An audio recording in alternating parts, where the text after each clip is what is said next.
I am so excited that we are entering year 2 of the support from the fireworks community team. I am so excited to have them hosting us today. They're a creative co-working space focused on supporting the local community and uplifting creative entrepreneurs.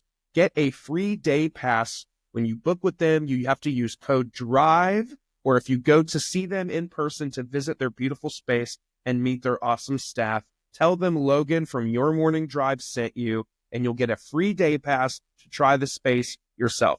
Fireworks Co-working in Marietta, Georgia.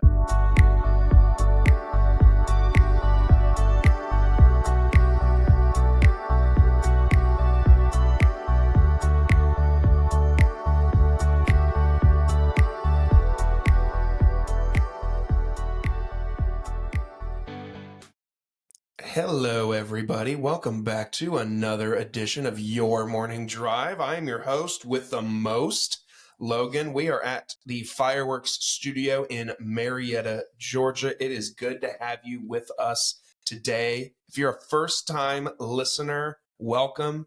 If you are not a first-time listener, welcome back. If you want to follow along and stay around for a long time, go to the social medias, Facebook, Instagram, and LinkedIn to follow along for clips, behind-the-scenes fun, sponsorship information, all those fun things at Your Morning Drive on all the platforms. Same thing with Apple, Spotify, and YouTube. If you're listening on either of the two or watching on YouTube, everything is, of course, at Your Morning Drive. Don't forget to send it to one person in your life that needs a new podcast to start their day. I'm so excited to have you with us today. Thanks for being here. My guest today is a talented singer-songwriter from Georgia, originally hailing from New Hampshire.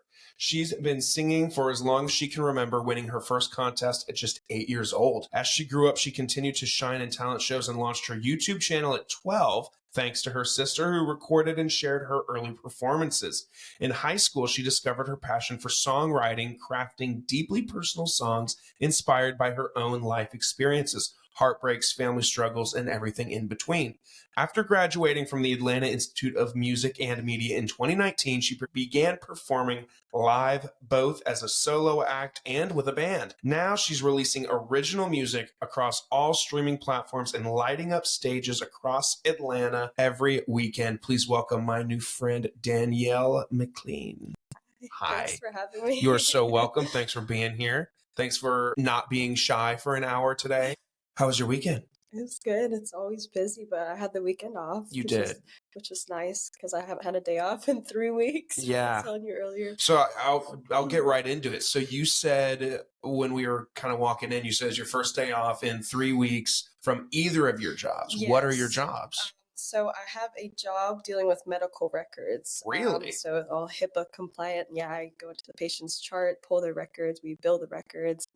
Yeah, so I do that. I work from home during the week. Oh, wow. Okay. And then I have the gigs on the weekends. I also do pet sitting as well. Wow. But that's on and off. It's not every week, but I do have like lined up. My regular pet sitting clients are coming in. So I've just been running around like crazy. Yeah, new year, busy you, I guess. Crazy, yeah. So so I didn't even know the medical piece of it. So did you had always wanted to be in the medical field? Was that something you were always chasing? Actually, no, it wasn't something. I guess with gigs, I do need to have, a side job to fund the gig part, like going to the studio and recording and stuff. You need extra money for that. And I did get my first apartment within the last couple of years. It's very expensive. Yes, it living is. on your own in an apartment. So doing the gigs alone, I wouldn't be able to afford that. So yeah, during the week, I met Joe. He's a good friend of mine. He plays some music as well. But he showed up at one of my gigs and he started becoming a fan. And he told me he ran his own business. And I was like, I've always wanted to work from home. Because before that, I worked at Publix for 7 years. Really? Mm-hmm. What did you do at Publix? I was a customer service staff. So I was kind of a supervisor for like the cashiers, the baggers, dealt with the money in the back office, deposits, lottery. Wow. Western Union. Which Publix did you work at? At the Bridgeville Publix. Oh, yeah. Okay. Yeah. Wow. So, 7 okay. years. So that was my first job. I started off as a bagger and worked my way up. And I mean, I thought about staying there. You can make really good money at It's a good job to have. It's a lot. It's a lot of work, and managers work really, really hard there. But I don't know. When I heard the whole work from home thing, I was like, that sounds kind of nice. Yeah. So I talked to Joe about it, and I started learning that job. So that's what I'm doing now. Yeah, my cousin works at Publix. He's like an assistant manager in the meat department, I think. And he works a lot, like you said. I mean, it like seems 50 hours a week. it's insane. It's never consistent either, the scheduling. That's the thing. It's either like 6 in the morning to 3 p.m. or you're 3 to 11. And then they have overnights. And the managers, like, they don't really have a choice. Like, you got to be there. Yeah. So they would do a lot of overnights. So, yeah. Which I mean, like you said, though, you can make some good money at Publix. And with the Publix stock and everything, I mean, people can make some good money at Publix. Yeah, I think the main thing for me was gigs. Like, singing is my main thing, and I want to be able to do that. And being a manager, you have to work weekends. And I'm like, maybe I could. I think you would get one weekend day off, and they kind of alter their schedules. But I was like, I don't know. I want to have Fridays and Saturdays devoted to doing music, because that's what I like to do. That's the hardest part about finding like a side job, because going full time with that job, it just feels like less time to do what I want to be doing. And then the more I'm working, the more tired I am to want to play my gigs. Like, that's still work, but it's what I want to do. Like, I wish I could just do that, but also playing gigs 5 days a week, my voice. Yeah, I can't sing that much. Yeah, that would lose it. Yeah, you don't want to do that because you want to continue playing gigs. And then when you get sick and then you have to cancel gigs, how are you going to get paid?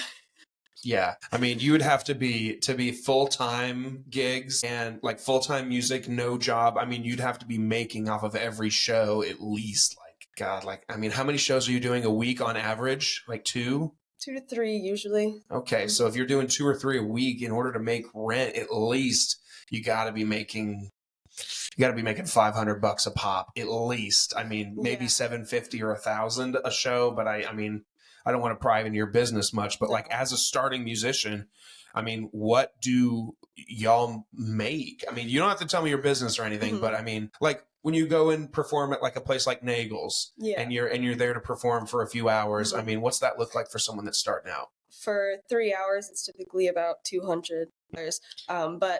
So I do play with a duo too, and a lot of the time they won't pay us as a duo, so we're splitting that money. So it's $100 solo. So that stinks. Yeah, sure. But yeah, that's tough. I mean, I mean, at that rate, if you're getting paid $200 for like a coffee shop or a small little restaurant gig for a couple hours, and you're only making $200-300, and that's if you're by yourself. Whether if you have your duo with you, then you're splitting that.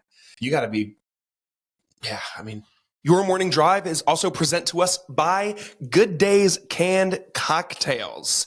Good Days are a classic cocktail brand created in a convenient, ready-to-drink canned format for any occasion, whether it's a pool day, a boat day, a beach day, a graduation, a wedding, a bar mitzvah, anything in between. Good Days are there for you. Good Days are ahead when they are in your cooler, your fridge, your anything in between. Good Days has your back.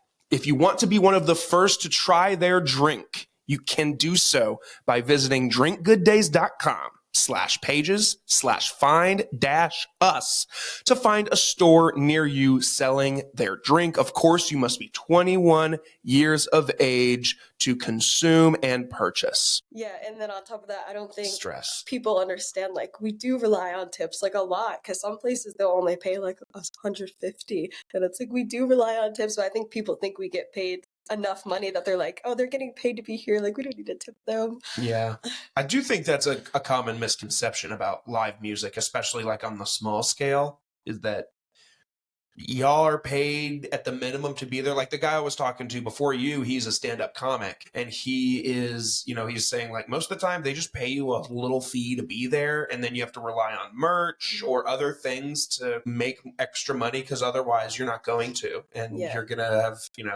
done your driving, wear and tear on your car, obviously your voice is very valuable, all those things, and you might be at a loss for the night, and that sucks. We do play a few 4-hour shows, and it's the same pay as the 3 hours. And I only do it because it'll be during the week. I'm smart about it. I'm like, I'm not going to book the 4-hour ones on like Saturday or Friday because I know we'll book a better show. But Wow. during the week on like a Tuesday or Wednesday, I'm like, well, it's extra cash, I guess. I'll take the gig. But A 4-hour show? Some people call it a marathon gig because it's 4 hours and it's really hard on your voice. So my duo partner, he started singing to help me out. He learned to play the acoustic guitar and sing a little bit because it's hard being the only singer in the band. I've realized there's a lot of bands that have multiple singers, and it's for a good reason. It's really hard to do the whole show. I mean, if you have so many shows, singing by yourself. So with your duo, what was his name at Nagel's? Devin. Devin. That's my boyfriend too. Okay, boyfriend. I was wondering if it was boyfriend or if it was just strictly music relationship. Yeah. Well, we were just music partners for like 3 years, and then we started dating almost, it's been 2 years now. Wow. So Look at that. Look at music. I know. Making people fall in love. You guys were really good together. Thank mean, you. I don't know about your relationship, but in terms of y'all's performing, like I loved when you guys performed together, but then at the same time, it's like he stepped back and you did your own thing, and then you would step back and he would do his own thing, and he's really talented in and of himself as well. Does he just do solo stuff as well? He doesn't do solo stuff. Really? He actually, for the longest time, he wouldn't sing at all. Like he'll sing at home and stuff, but he was too embarrassed to sing. And I'm like, no, you have a pretty good voice. You should sing. And so I got him to sing more during the shows, and it's helped a lot because when my voice is tired or if I'm sick or something and I need someone, he can do a few songs now by himself, and he'll even play the guitar by himself. And he's getting better the more he does it. Yeah, I mean, I'm pretty sure if I'm thinking of the right guy, he did a rendition of a Johnny Cash song. And yes, and he killed it. I mean, when he was doing it, everyone was like, this guy is rocking. That's his like best song right now. Every time we do karaoke, I'm like, you gotta sing it, and everyone loves it. And I'm like, that's great. It's a song that especially like even young people know it. Like especially because if you say the song name, you might not know, but as soon as the beat starts coming in, you're like, yeah, I know this song. And then it gets older people hype, of course. So I mean, yeah, he killed that. I was like, man, this guy's good. This guy's pretty good. I think we need to do more duet songs because people love that. Everyone's like, we'll sing separate, and they're like, you got any duets? And we do have a few of them. Like we do Picture, Sheryl Crow. Banger. Yeah, I sing Shallow, but he won't do the guy part. What? He thinks it's high. I mean, it's not high, but it's Bradley Cooper. Yeah. But we do If the World Was Ending. I don't know if you know that song by Julia Michaels and JP Sachs. That one was a good one because we like a lot of pop music, but the music we like, I feel like the older crowd that we play for, they don't know because it's like mainstream pop, and so we need to get like those classic hits. Yeah, like classic hits and maybe a little like country-ish. Like when he does the Johnny Cash, I'm sure that's a big hit. And everyone knows Picture when we play that one. Yeah, that one's a banger. I mean, say what you want to about that, but that is a banger. Every time it comes on, I'm like, let's go, like crank it to the max. Another really good one. I mean, it's a lot of vocal power on both of y'all's parts, but Who Says You Can't Go Home by Bon Jovi and I forgot the other person. But either way, I mean, listen to it. It's a great duet song. I mean, they trade verses, they do the chorus together. It's a real good duet song. Every time I think of, God, who's the woman in it? That sucks. I was just listening to it like yesterday. But it's a great duet song. If I'm ever doing karaoke with like, the last time I did karaoke, that's always a song that comes to mind. It's a great duet song. So let's rewind. So in the intro I gave you, New Hampshire. I've never met someone from New Hampshire. Really? I don't think I have an accent. I don't think so. Okay, my mom, she has a really, really strong Massachusetts accent.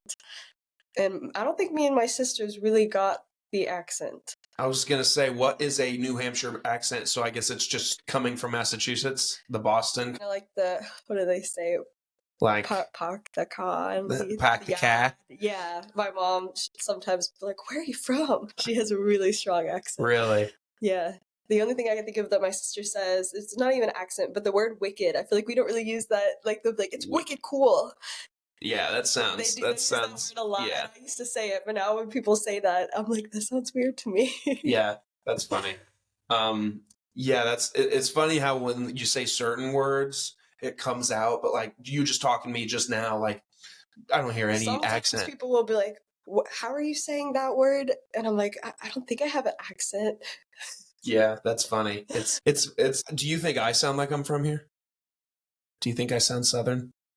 I don't think you sound Southern, but I feel like a lot of people who live in Georgia aren't from Georgia, but I they think also don't have accents. Like I feel like everyone like that lives in Georgia is just from all over the place. that's a pretty wise statement, because if you go to a Braves game to any like visiting team, like the Cubs, when the Cubs come here, or like the Red Sox, you just see like it's almost like there's more of those fans than there's Braves fans at the games. Like everybody is from somewhere else. And when I moved here, I did realize, I was like, oh wow. Like, because I was born in Illinois, so whenever the Cubs are in town, we do go to the Cubs games, or at least we try to. And there's not hundreds of thousands, but thousands of Cubs fans, and it's like, what? Like, I didn't realize so many people down here would be supporting anybody but the Braves. Yeah, because the that's Braves are so interesting. big in the South. Because there's like no other baseball teams in the South except for the Braves. And I guess I'm not a sports guy, so I don't know. Yeah, the only sport I keep up with I don't even really keep up with it, but I do like to watch hockey, and I want to go to a Boston Bruins game so bad. I've never been to one. We used to go to the Manchester Monarchs game, which is like the college team in New Hampshire. And I noticed in Atlanta they have the college teams, like the Gladiators. I enjoy going to them, but they don't have like an NHL team because it's not that popular here. Not yet. Not yet. You think it will be? Oh, it is. Really? They're building a stadium. Actually? Yeah, in God, we were just talking about this the other night. The one in Duluth? It might be the one in Duluth, but I think they're getting a team. Like, Okay. I'm pretty sure it's like official, like 2027 or 2028 or something Okay. like that.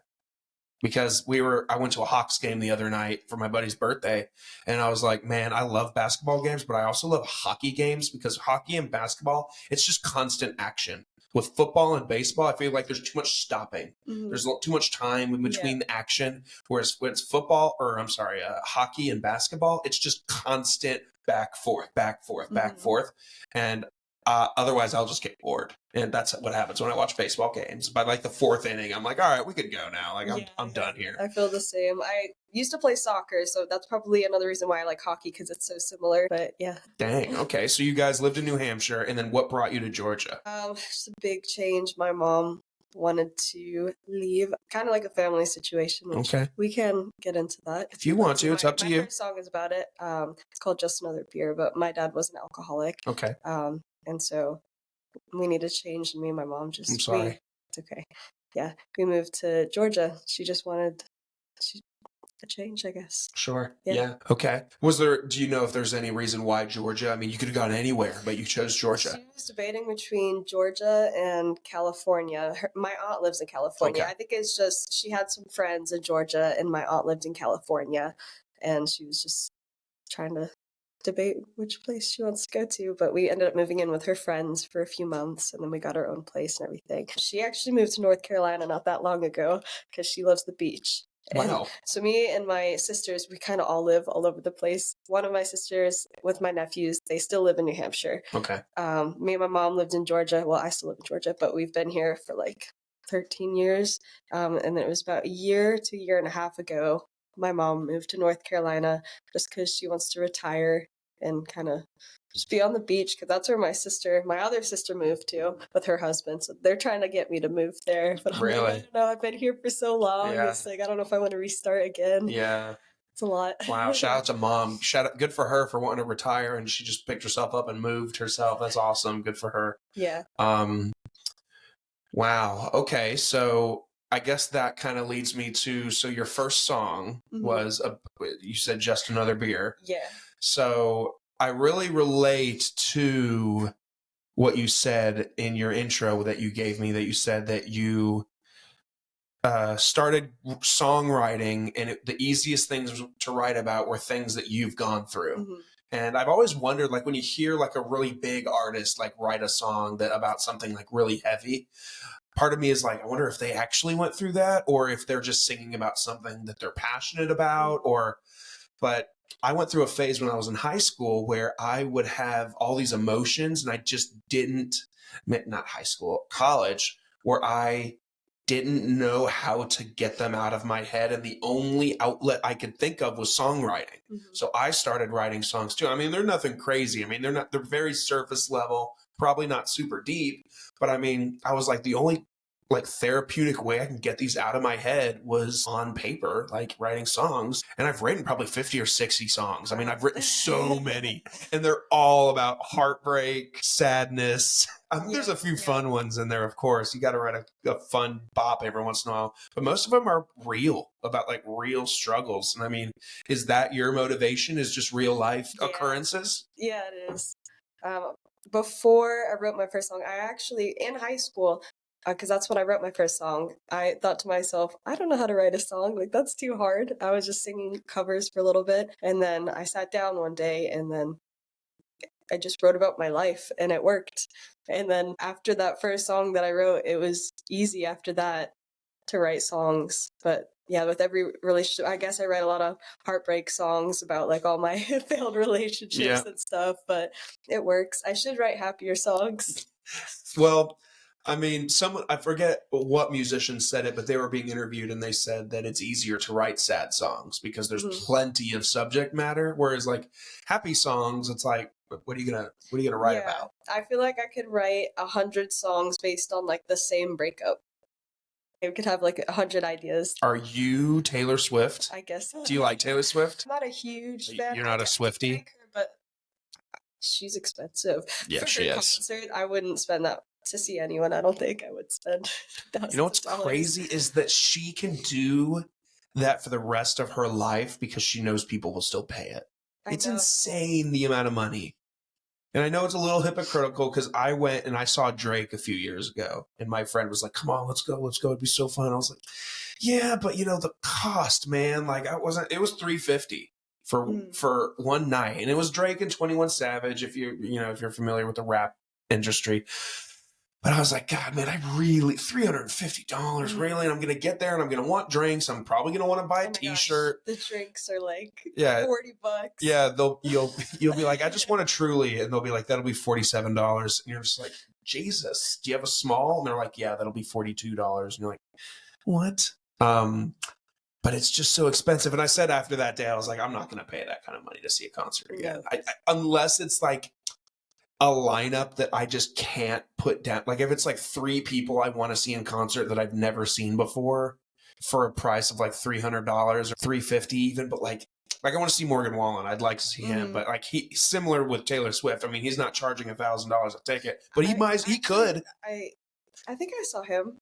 Did he play with Parker McCollum? I think so. Yeah. Yeah, I just went to Parker McCollum's tour for my birthday last month. Wow. And then I'm pretty sure he was there. And Lacey K. Booth was there too. Ooh, that's fun. Yeah, I mean, he can charge anything he wants because everybody knows who at least he is. Even if you could probably go to another country and tell someone Morgan Wallen and they probably know who he is, which is a good problem to have for them, I guess. They could charge anything they want, but like, what about us, the fans? You know, they say they love their fans so much. Well, how about you drop your ticket prices a little bit? Just a little bit. You don't have to do a lot. I still want you to make money and be successful, but drop them a little bit. Yeah. So have you gotten to the point where you can drive the conversation in terms of the cost of the gig, whether it's well, let me rewind and ask you this. Have you done any shows that you've orchestrated yet? Meaning like rather than you going to an establishment to perform like a restaurant or a bar or something like that, have you performed at like a theater or a club or anything like that? Nothing that I might have orchestrated, but I have been doing like some writers rounds that someone named Akeem, he puts those together and brings together like there's 2 other girls and we all shared our original songs and that was a ticketed show. But right now my main focus is to get so I'm doing the cover gigs, but I want to get into just doing original songs. Okay. And like that will be like paid shows and stuff. But the hardest part is selling tickets. So that's where I'm trying to figure out because you have to, a venue's not just going to hire you because you're talented. You need to like sell out the room. And that's hard. Like I don't have any family here. Like I have friends, but sometimes like they're not at the shows. Like I guess if it's a ticketed show, I could get them there if I really ask them to be there, maybe. But it's hard. Like you said, I mean, at the end of the day, the venue needs ticket sales. They need drinks purchased. They need every bit of motivation to hire you. because like, yeah, you could stand in front of them and sing or send them a clip or a highlight reel, and they're like, damn, she's talented, but could she sell out a room? Mm. And if you can't, then they don't give a shit, no matter how talented you Mhm. are, which sucks, but I get it. I mean, it's the business, and they don't say that the music business is easy. Mhm. So, I mean, how do you find it? This is a fun one. Just thought of this on the fly. Look at me go. Everywhere you go, it seems in Georgia. I mean, I moved around a lot growing up, and maybe I never noticed it because I wasn't like an adult and never like cared to look for it. But it seems like in Georgia, at any given night of the week, at any restaurant or bar, there's someone performing, which is fun. It's great. Live music is great. How do you compete with that though? Like, how do you say like, well, you should come to my show at this venue versus that show at that venue? Is it not even involve you and it's the venue? Like, oh, I'd rather go to Nagel's and get their food rather than go to, I don't know, Elevate and get their food or something like that. You know what I'm saying? Yeah, I mean, I feel like for a lot of the restaurant and bar gigs, sometimes people are just going for dinner, and then they're like, "Oh, cool, there's live music here," and they're not even expecting it half of the time. Um, but I don't know. Yeah, it's live music is everywhere, so it is hard to compete with everything going on. Especially with like festivals and stuff, like when Marietta, Kennesaw, Canton, when they all do like their like, you know, like Chalktoberfest, or like when they do like, what do you call them, like farmers markets and stuff, like they're going to probably want to book the people that they have a rapport with because they know that those people will bring more people. But it's like, how does somebody that is starting and struggling get their name into that conversation, you know? Yeah. I don't know. I feel like the more you perform, the easier it is, but it is still hard because right now, so we haven't played with a full band in a good few years, and we're just getting our band back together. And so now I'm sending our reels out and stuff, but we don't have like really an updated, like good, like studio version demo for people. We're kind of using old videos of us live on the stage. So I'm sending that out, but now I'm like, well, this person hasn't responded. I notice it does help sometimes when you drive there and you're like, hi, I'm here physically instead of just emailing them. But at the same time, they need to see a video Sure. to want to hire you. But yeah, right now, I'm trying to figure out how we can get some more full band shows just at other places and more festivals.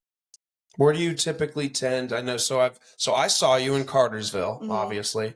Is there a place that you won't go at this point, especially on like a Friday or a Saturday? Won't go. You know, within reason. I mean, if I hit you up and I'm in, I don't know, Charlotte, North Carolina, I'm like, hey, could you do this Thursday night? If it was out of state, would you say no because of your working at home job? But technically, you could work from home in Charlotte, right?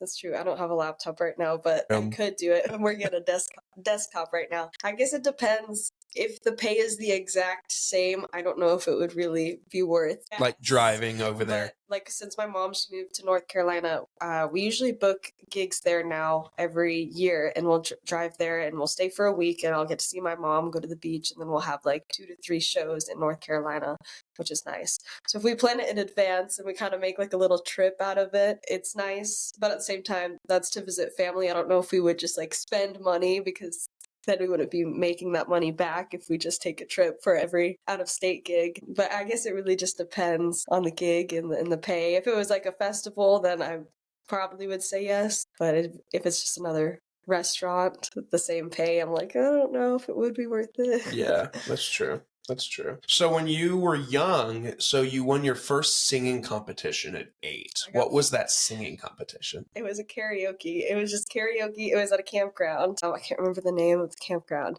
but they were doing karaoke on the stage, and I didn't want to do it. Forced on stage? My mom and dad, they signed me up without me knowing because I said, no, please. Wow, so even at 8, they were confident in your ability to potentially win this. I don't even know if I'd have to ask my mom, like, did you know if I could sing at that point? All I remember is one time I was singing Kelly Clarkson in my sister's bedroom in New Hampshire, and she's like, Mom, come here, she can sing. Oh, wow. And I'm wondering, maybe that was before that, so maybe that's why they're like, go on stage. But I was so nervous, and then I went on stage, and I don't think I was that great. I was 8, I had no vocal training whatsoever, no experience or anything. I think I was a cute little girl at the time. Yeah. And I won first place, and I won, like, I don't remember what it was. I think it was like a gift card or something. Oh, that's at the awesome. camp. So then fast forward a few years, you win this competition, and then you start a YouTube channel. So was your sister the driver behind that? Like, hey, we need to get some of this on YouTube just so people can see it? Yeah, she actually started uploading my videos to YouTube and posting them to YouTube frequently. And that's how it started. I think the channel, it's still under like her name, the URL. If you type in her name, it's still kind of under that. But I've been on YouTube since I was 12. That's awesome. That's really cool. And that was back when YouTube was like not even what it is today. So you were kind of, I mean, what year did you get out of high school? 2017. Oh my God, you're a lot younger than I thought you were. Really?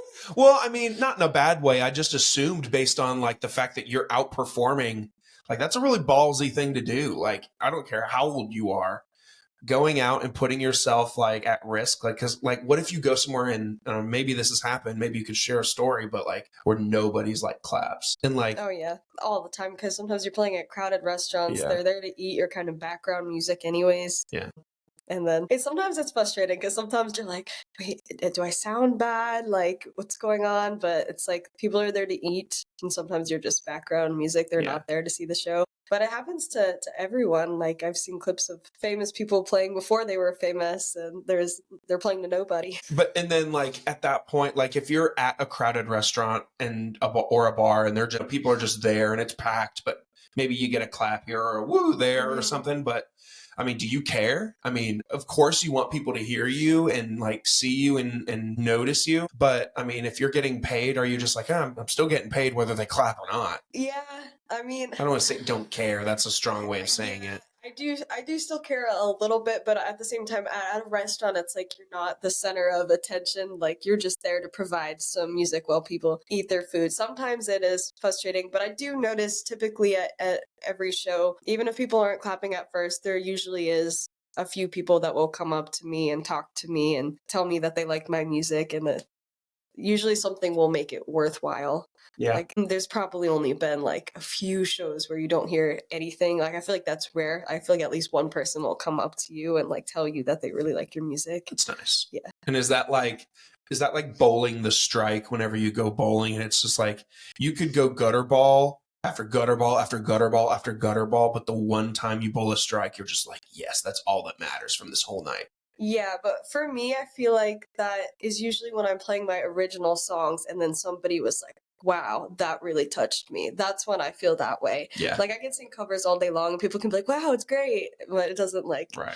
Because it's not your product. Yeah, so when like I can make someone feel something with my songs, that's when I'm like, cool, this is why I do this. Because sometimes I'm like, why do I even try? Why am I doing this? Do you find that when you sing your songs versus like covers, like, because of course you could sing a cover of, I don't know, Avril Lavigne all day and night, but then like when you sing your songs, you almost put more into your voice and the power when you're singing your song, because of course you're more passionate about it, but I mean, you know what I'm saying? Yeah, I think that I do, and I think people see that because sometimes people will be like, yeah, she's good, but have you heard her original songs? And I'm like, this is why I need to focus on just the originals, because like, I mean, singing covers is good, but like I feel like that is kind of what can set me apart by doing my original songs and just making people feel something with all of my songs. Yeah. I was looking at Apple Music earlier, and because I'm an Apple nerd, I know. Say I like what you Apple want. too. Yes, let's go. Spotify. I feel like most people like Spotify. Oh yeah, for sure. Anytime I whip out my phone and people are like, yeah, look the song up, and I whip out Apple Music, they're like, okay. So glad to know that we got another one on the Apple Music train. But I was looking kind of like at your genre, because I know like, especially nowadays, there's a lot of artists that are like branching out and trying different genres, most notably probably recently like Beyonce with the country thing, Post Malone with the country thing. And like Post Malone's a good example because like that dude could sing rock, rap, country. He could sing anything at this point, I'm sure. Do you find it easier to not label yourself as like because you have a couple songs on there that they classify as like pop, But then there's also a couple that they classify as rock, like Slowly Killing Me, that's a rock song. But then something like Real Life's a Nightmare, that one's a pop song. Or, well, I guess I'm also just, well, you answer that first, because I have another question. I think I would consider myself a pop artist, even with Slowly Killing Me. So I feel like my songs they're pop, but I do have something in my voice that's almost like I've gotten told a lot of times, like, you should go country, you should go to Nashville, like, wow, you really do country well. And I do like country, but for some reason I just love listening to pop music. Sure. So it's like a blessing and a curse, I feel like, because I do feel like I have a little bit of a twang, and I could like really, people are like, if you went country, like you'd be big by now. I'm like, okay. Big by now. That's like I would hate to hear that shit. That's like such a backhanded compliment. That's basically like the old guy being like, you're wasting your time. I don't know what it is. I've just always loved listening to pop music. For some reason, a lot of pop songs have made me feel something more than country has. So a lot of my songs, I do try to do pop, but I do feel like I have some either like some folk kind of aspect to the sound of my voice. But for Slowly Killing Me, I actually did write it as I normally write my songs. It was kind of like folky almost. It wasn't really pop because I wrote that song when I was 17. That one's an old one, but we just released it. It's the latest release. Yeah. So there's a video on YouTube of me singing it when I was 17. I was like strumming just one chord at a time because that's all I knew how to do. But it's very folky if you listen to it on YouTube. And then I was working with Dawson, the producer on that song, and then Devin, the drummer, he was also there, and we were like, what if we kind of like make it rock sounding? That might be cool because it's different than what I normally do. And I think it came out well. The music video is really cool because I'm wearing like a pink outfit on the verses, and then I grab the mic and I'm like in all black for the chorus. We're gonna have to watch the music video after this. That's cool. But I think I like what we did with the song. Most people, I think, have said that they love the song. Like, I think they like it better almost, because that's probably just the style they like better.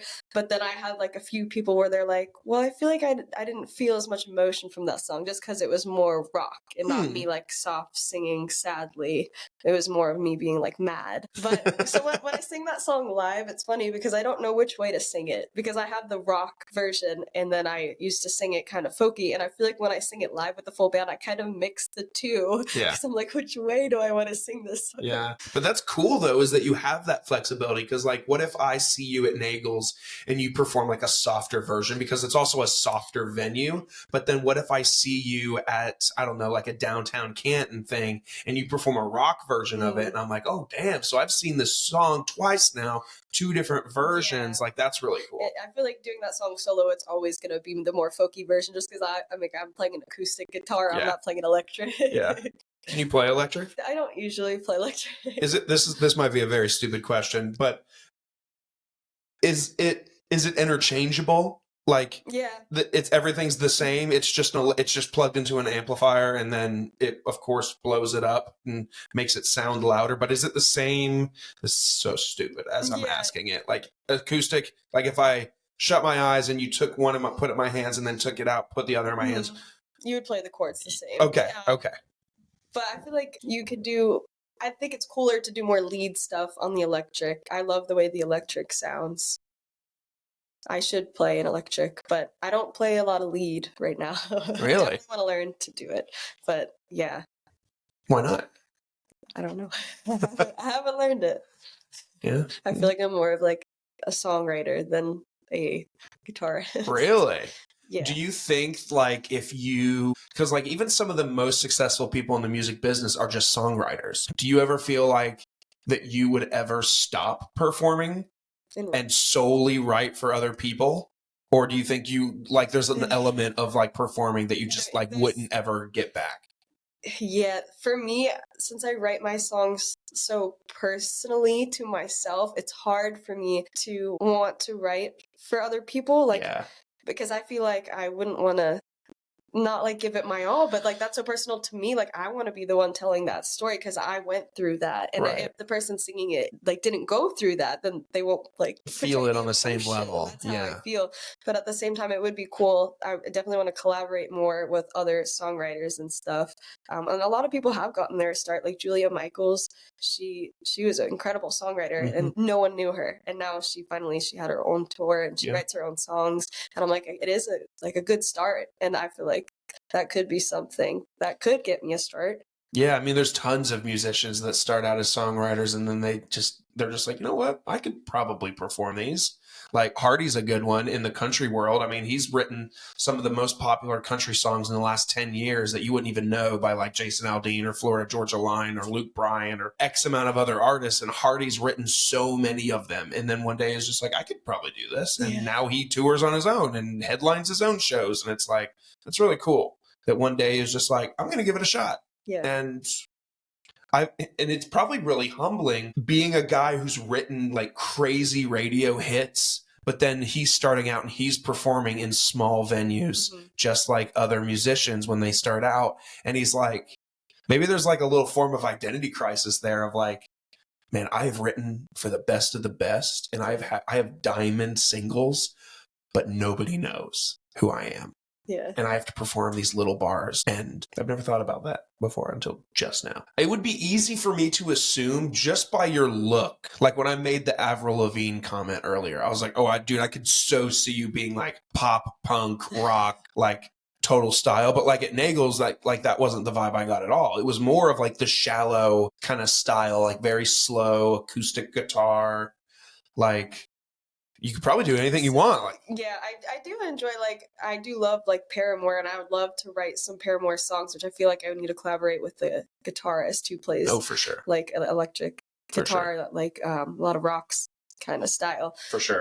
That's kind of, I feel like what we did for Slowly Killing Me, that's kind of how it came out like that.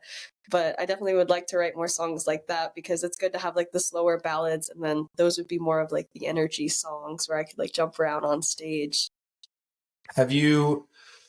I want to ask you a little bit just kind of like about the logistics of the music business. So like we all just get on Apple or Spotify and we listen to music and we kind of take it for granted. But like I can speak from the podcasting world is that there's a whole lot more, of course, that's involved with it. Of course, you have to record the songs. You got to have a producer. You got to have the studio time. You got to, all these things. You have to have the song written, of course. But then when it comes time to actually release a song, like people are like, oh yeah, they're releasing this on Friday. Like, how do you take the file and say the whole world gets it now? Like with podcasts, I have this thing like this Apple Podcasts Connect thing where I have to go and like establish Your Morning Drive as a thing, and it syncs with the Spotify and it syncs with YouTube and it syncs with all the different places. And then when I hit publish, it takes like 30 minutes to like refresh or whatever, but then it's out and then it's everywhere. Is it the same thing with releasing music? I don't know what you call it, but so I usually use DistroKid. And Okay. so that's how you can get your music released, and you'll choose a release date and it'll let you type in your lyrics and you can sync them on there and everything like that. And you upload your profile and stuff, but there's different services you could choose from. And that's the one I usually use. And then is it like a monthly fee that you have to pay them or something? Yeah, I'm trying to remember if I just gave him like a one-time fee or if it was monthly. I think I gave him a one-time, I don't fully remember. So what's cooking? I mean, Let's cook it. Yeah, I mean, you've got, you of course, Slowly Killing Me came out on Valentine's Day, 2024. So I am so picky with producers, I guess you could say. And I've noticed that I do enjoy a digital producer more than analog because you can do both ways. Analog is like having the physical board and that they move and stuff. And for some reason, I've just noticed working with different people that like I usually like how it comes out better digitally. Sure. Yeah. And so I'm kind of still looking for like the perfect producer, even though I'm probably not going to find the perfect one. But the last producer I used, he moved to Nashville and he's just been busy with his life. So he hasn't had time. But I actually caught up with him last night because I saw his band play last night.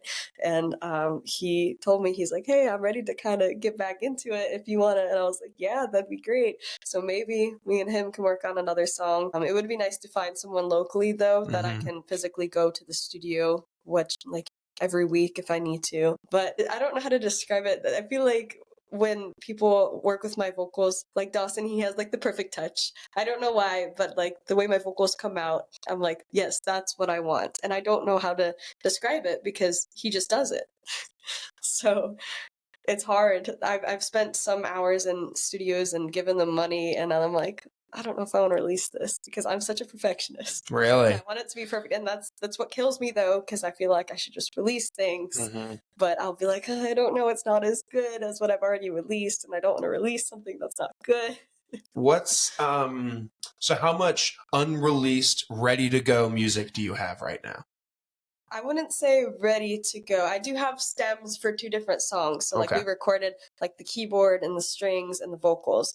And they sent me the stems. And I have another song where we have guitar, my vocals, we have another singer on the song. The thing is, we tried working on that to finish it up, and I tried doing harmonies and stuff. Um, and Devin lost his computer crashed, and so I lost like all the No. harmonies and everything. And so I have some stems, but I'm gonna have to redo other stems for that song. So it's kind of like I've taken like a step back and I've gotten frustrated, and I'm Yeah. like. But I didn't want to start anything new because I have these 2 songs that are just sitting there, and I'm like, I don't want to keep starting new things and never releasing something. Like I want to actually like get this done and release it. So I don't know right now. I have plenty of songs. I just need to find some producers to work with. I might be able to help you with that. I know one guy that's like a producer, but I don't know if his style would sync up. Like, I mean, he's like I'd compare him, like if I was thinking like about a big famous person, he's kind of like a Calvin Harris, where he like, well, I guess he's a producer and he gets other people to, record vocals on his songs. But he's put out a lot of music in the last few years, and he's local. He lives in Marietta, I think. So, I mean, maybe I can bridge that gap. Yeah, I haven't spoken to him in like a couple of years, but I know he still puts out music. He kills it. But yeah, that'd be fun. I've always wanted to get in the studio and record a song because I've written all of those songs from years ago, and I still have them. They're in my Google Docs. They're all just in there. And every once in a while when I get in Google Docs, I'm like, oh yeah, I've got so much content that's just, most of them, I mean, out of the 50 or so that's written, there's probably like 4 really good ones. Yeah. But like you said earlier, they're all so personal. And it's like, I've thought about hitting up like local musicians and been like, hey, I've got a bunch of songs that you can just look through. And if you like them, you can cut a couple. If not, no worries. I don't expect anything crazy. I don't expect crazy royalties. I wrote them in college so I mean, but at the same time, there's so many of them that are dealt with like real heartbreak or like real emotion. And it's like, I can't let somebody else sing that. I would want to sing that, but I don't know if I have the vocal power for it. I don't know. You should try it. My wife on a good day says that I don't have a bad singing voice, but it'll be like 30 seconds of like really good. But then like, I'll just like start being goofy and like the voice will go away. But the thing about the studio is you can have as many takes as you want. Yeah. So even if you even me in the studio, I'll be like, horrible. Let's do 50 more takes, please. And then where do you record at? I mean, like, do you go to Atlanta to record something? When I was working with Dawson, I forget the name of it. It was like a Galaxy, like music studio that he was working for and teaching lessons, and so he was recording there. Devin, my boyfriend and drummer, he has a studio at his house. He hasn't been producing for as long as like some other producers, and it's not his passion. Yeah. And it's also working with your partner can get a little like if you disagree on things, and then I'm so picky, and it could be frustrating much with music that I'm like I need to have something separate, not relationship that I can work with. Yeah, that makes total sense. So what are we? I mean, so we're in.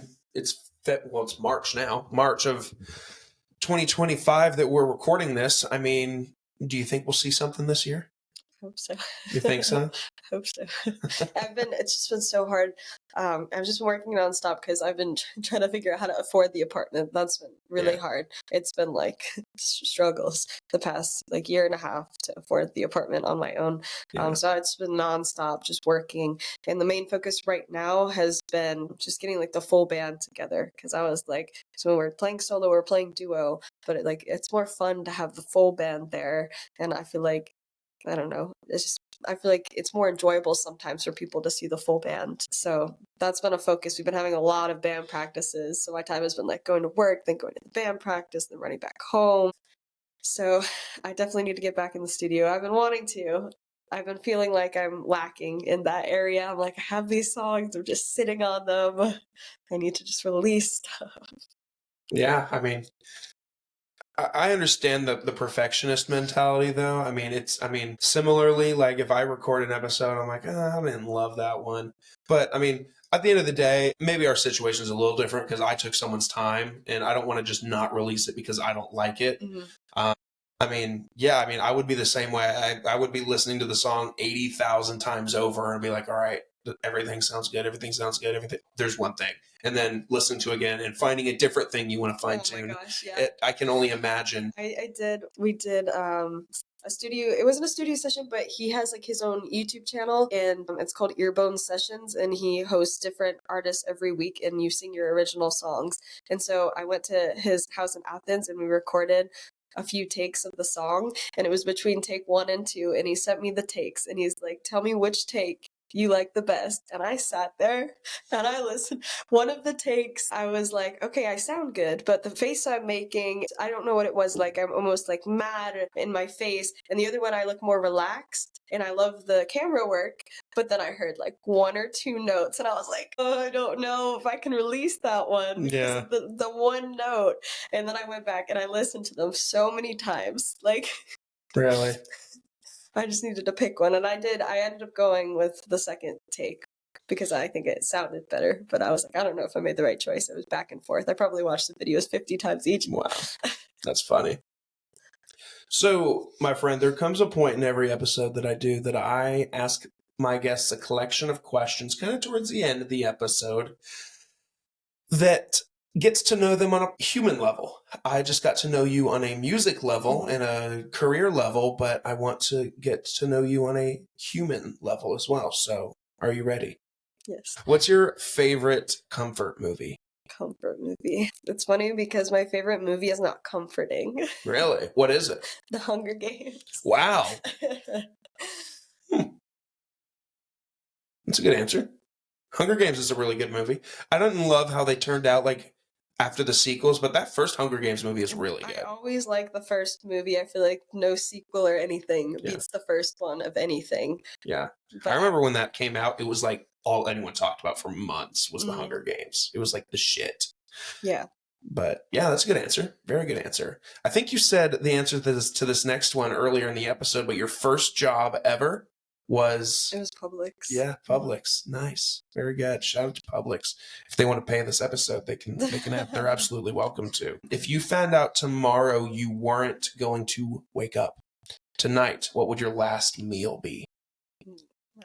And you can just assume that whatever it is, it's like to perfection. So there's like, it's not like going to McDonald's and getting like not salty fries. Like you can just assume everything is like the best that it could possibly be. I feel like I would get Korean barbecue. I love Korean barbecue. Yeah, good answer. Can't wait for your answer on this one. You get to organize a music festival for yourself. No one else. This is tailored to you. Who are your 3 headliners? Okay, so we're talking about headliners. Are these people I would choose from like the local music community, or would this be like famous people? Let's do famous people. Famous people? Yeah. If I am the executive of a music production company or something, and I announce the lineup for my music festival is this, and there's 3 big names on there, and you see those big 3 names and you're like, oh, buying the tickets, I don't care how much they cost. Who is it? Okay, so I feel like I would go with Gracie Abrams is one of them. Chelsea Cutler, and then Dayseeker, which is the hat I'm wearing. Okay. I will absolutely pretend like I have heard of those people. Yeah, I think I've heard of Dayseeker. Like, I feel like that sounds familiar. And what was the first name? So Gracie Abrams, she just got really big. I used to listen to her in high school all the time, but she just started opening up for Taylor Swift. So now people are like paying to see her, and it's like it's so good for her. And I was like, dang it. I almost saw her at the Terminal West, which is a small venue. And I was sick that year and I couldn't go. And then she came to town and it's like a huge venue. Tickets are so expensive. And then Chelsea Cutler, she produces her own music. And I've been following her for a while now too. I saw her last year at the Eastern. And then Dayseeker, they're kind of like rock. They have a little bit of metal to them. Yeah, I was going to say, I feel like I've heard of that name before. So cool. Good answers. Good answers. On a day that you don't have to stress about work or music or anything else, how do you take care of yourself? What does self-care look like for you?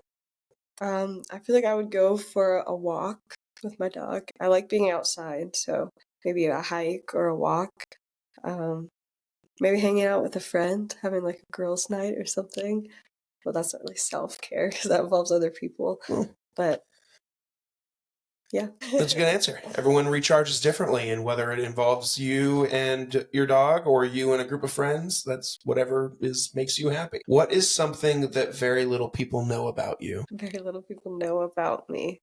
I always hate this question because I can't think of anything. It's easy, Danielle. Just think of something you've never told anybody ever, and then tell me. Never told anyone about myself that they don't know. Hey guys, I want to talk to you a little bit about the company that makes your morning drive happen every week. Are you looking to elevate your business and your brand? Hammerhead Creations is here to help. They offer top-tier marketing services, including social media management, website design, and Google page optimization, ensuring your business reaches the right audience. Whether it's a side hustle or your full-time grind, their expert team, me, is ready to help you grow. Plus, if you're into podcasting like me, Hammerhead Creations offers full support for both in-house shows and external podcast creation. From concept to production, we will help you bring your ideas to life. Visit www.hammerheadcreations.com and discover how we can take your business or your podcast or both to the next level. Hammerhead Creations, swim with the big sharks. The hardest question. The hardest question, for This sure. is the hardest question. I've already told you this, and I feel like some people know, but I guess maybe that I was like really super shy growing up. I am surprised to see that because when we talked at Nagel's, you were not shy and you had never met me before. I've definitely gotten better. Ever since I went to college at the Atlanta Institute of Music and Media, and I broke out of my shell because my performance teacher, she would get on us. Yeah. And she'd be like, "What are you doing? You're making a fool of yourself." And she would get me comfortable. And it was funny because she was the teacher that she didn't have any like a degree in teaching or anything. And a lot of the teachers at AIM did have the degree, but she was the one that was a performer herself. She knew how to just get you out of your shell, and she was great. But I feel like with AIM, we'd have performance classes every week, and then I started performing live. And sometimes I'm like shy talking to the crowd still, but talking to people like that will walk up to me after the show or on a break, I feel like that's so much easier than like talking to the crowd with a microphone. Yeah, I can see that. Absolutely. What is something that no amount of money will get you to do? No amount of money will get me to do. Oh my gosh, these questions got me thinking. And to kind of tie it in with the next one is, what's your biggest fear? Okay. Or do they go hand in hand with each other? I guess you couldn't pay me any amount of money to have spiders on me. Really? So if I was just like, I'll cut you a check for $10 million, but you got to let this tarantula sit on your hand for 45 seconds. 45 with the tarantula. I would think about it because I've seen videos of how friendly tarantulas are and how people own them as pets. If it was more than one spider, definitely not. Like, I imagine, what was that show called? Fear Factor? Yeah, they just put like dozens of things on. They're just like, here you go. Or like, hey, jump in that tub full of eels. No, I would never do that. Yeah. Wow. Yeah, I'm with you. You could probably give me, I mean, I'm not like hugely afraid of spiders, but I'm afraid of big anything. Big dogs, even like huge dogs. I'm like, whoa, that's weird. So are you afraid of Great Danes? I mean, maybe afraid isn't the right word. It's more of like a respect, kind of the same way I feel about horses. Like I'm not afraid of horses, but like when I see a horse and it's like right up next to you, you're like, this is a big freaking animal. Like this is a monster right here. Same thing with like huge dogs. You're like, this dog could kill me if it wanted to. It's more of like a respect thing, but yeah, I mean, damn. Like sometimes I'm just like that animal is huge. Like, Have you seen the videos of the drive up like zoos in the car trying to eat the food? Seeing those on dude, TikTok recently. screw that, dude. I want to go to one of those so bad because I love animals and love zoos and stuff. But golly, I don't want to do that. I don't want an ostrich poking its neck in and like eating seeds out of a cup and they break the cup and seeds go. Ugh. I'm not a big mess guy. I don't like messes. Yeah, the TikTok I saw, they were like, it said don't feed the zebras, and the zebras are like in the car eating the food. That's funny. Yeah, that sounds terrifying. What would be the title of a book about you be? Title of a book about me, but it's not the title of my name. Yeah, it's not your name. Make the most sense. My name. That would make sense. Maybe it would be the name of like one of my songs. Slowly Killing Me. All of my songs are very depressing names. Slowly Killing Me, Real Life's a Nightmare. What else do we have in there? What's funny is like the cover, and I'll be completely transparent with you. I haven't listened to Real Life's a Nightmare. I listened to Slowly Killing Me, but your album cover, There's pink and cute. it's very cute. Hearts, love, pink. I wouldn't think that it's a very disturbing. Oh my gosh, I tell people, I'm like, I'm gonna sing my original song, Best Friends for Life, and they're like, oh, and I'm like, guys, it's still a breakup song. Yeah. Don't say oh yet, it's about losing your best friend. Damn, I love this one. It's just Try Harder. Try harder. Is that also like an upsetting song? Are all your songs upsetting, Danielle? Is a song. That one is telling the boy to try harder, but he's singing on the song too. Oh, okay. And he's telling me I'll try harder. Okay. Because it's like you showed up here unannounced. You're playing with my emotions. What are you doing? That's what that. But that one's a fun. It's kind of like a bedroom pop vibe. Okay, I like it. I'll be sure to listen to all of them here this afternoon after you leave. What does success look like for you? Success. I guess just being happy. Happiness in the end. Really. Simple. Yeah. So Danielle, I will give you the chance now to look to the people and tell them how to find you, where to find you, how to get in touch with you, how to book you, anything, all of the above. Now's your time to advertise. Do I look at the camera? No, you don't have. You don't have to. Well, you can find me on Instagram at Sing Love Dance Live. I believe that's the same as my TikTok, Sing Love Dance Live. My Facebook is Danielle McLean Music. And then you can find me on YouTube under Danielle McLean. And iTunes and Spotify is Danielle McLean. If you follow me on either Facebook or Instagram, I usually post every week where my gigs are for the weekend, whether it's solo, duo, full band. You'll find all those shows if you follow me. I do also go live on TikTok. I've been trying to start getting a TikTok following. So at the gigs now, I'll go live on TikTok and I'll have like my iPad sitting there, and that way people can watch me live and then also on TikTok, which That's is really cool. To build a following there too. And if you just contact me on any of the social medias, DM me, then we can book some. I also do private parties with full band, solo, duo, whatever anyone needs. Those are the fun gigs, private events. Really? Go to people's houses. They'll have like a pool party, or maybe it'll be like they're getting married or something. We'll have a little celebration. But those are a lot of fun private events. Oh yeah, we love that. Book her for your next private event. I'll make sure that her information is in the bio so that you can check it out. It's getting warmer, so yeah, that's true. That's usually when people start having more outdoor events. Yeah, let's get some spring and summertime parties going with Danielle and the band. I'll make sure her information's in the description of the episode so that it is easy to find if you're interested in any of what she just said. Thank you so much for taking the time to chat a little bit about your life and your music and your inspiration and just kind of all that you do. It's easy for me to say because we're sitting here together, but you have great talent.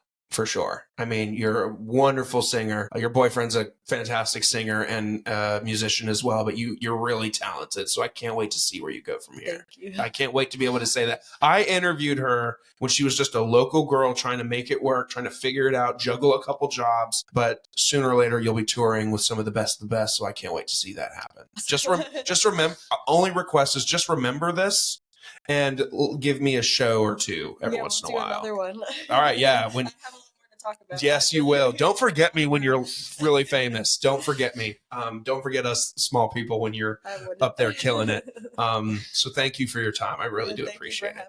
I appreciate it. Guys, again, her info is in the description of the episode so that if you want any of her contact or to be able to stream her music, you can do that. If you want to follow me along, like I said at the top, Facebook, Instagram, LinkedIn is where you can find me. Go to yourmorningdrive.com for more information about the show, hammerheadcreations.com for more information about my businesses as well. Thank you guys so much for tuning in today. We greatly appreciate it. We'll catch you guys next time. Take care.